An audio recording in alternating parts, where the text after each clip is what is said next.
Ассалаумағалейкум, қалайсыздар, қалай жағдайларыңыз жақсы ма? Жұмыстан қайтып, қазір бүгін сөйлепті. Бүгін сегіз болды ма, не болды өзі? Қол бос болып көрмедім, бірақ қазір бір нені көріп қалдым енді. Мен орысша онша түсінбеймін енді, білесіздер. Енді қалай айтсам екен? Да, ниет дегенде түсінесің ғой енді, бірақ қазір президент сөйлепті де, орысша сөйлеп, соны түсінбей қалдым. Қазақстане не деген? Не деген осы? Қазақша сөйлеңдер деген ба, сөйлеңдер делмеген ба? Түсінбей қалдық па? Не имеет говорить деген ба, имеет говорить деген ба? Түсінбей қалдым енді. Мүмкін бана енді біз президент көп нәрсені байқап тұрады ғой, енді білесіздер ғой, анау аэропортта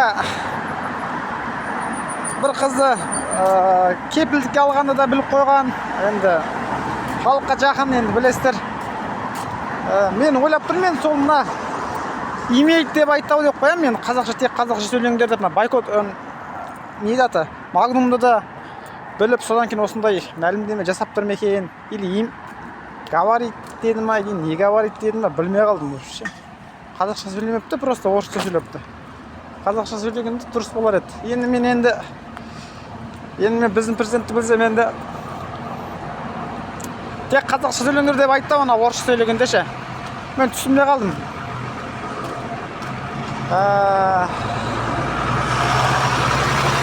Сіздер қалай түсіндіңіздер?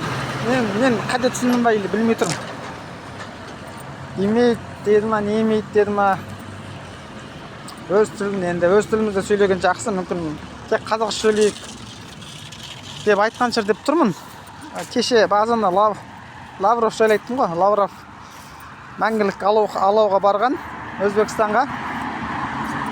Сонымен Өзбекстанға барып, мәңгілік алауға жағып атса, өтеп қараса, орысша жоқ екен жазылған. Қалай жазылды енді? Мәңгілік алау деген қалай айтады? Вечный огонь деп жазылмаған ғой ше. Сонымен ол ренжіпті. Қазір ақпараттарда айтып жатыр. Бұрын Өзбекстанда да осы Қазақстан сияқты орыс тілі ресми тіл болған екен. Олар оны алып тастаған екен. Қазір тек ресми тіл Өзбекстанның өзбек тілі. Одан ағылшынша жазып қойған. Ағылшынша әлемдік тіл, енді оны білсең, ұтылмайсың.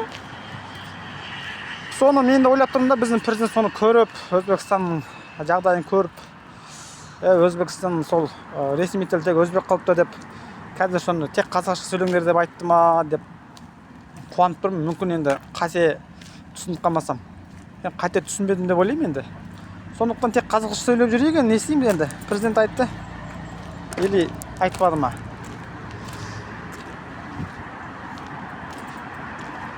Кім қай тілде сөйлесе сол елге қызмет етеді дейді ғой енді.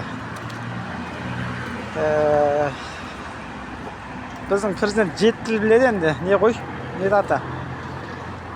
Саясаткер ғой, саясаткер. Қазақша, орысша. Жақсы, еліміз аман, жұртымыз тыныш болсын. Қазақстанда қазақша сөйлейік енді. Қазақша сөйлеп, қазаққа қызмет етейік. Не деймін басқа? Тағы мынандай бір сөз бар еді. Қалай айтсам екен? Қызметкер өзінің бастығының тілінде сөйлейді дейді енді. Жақсы.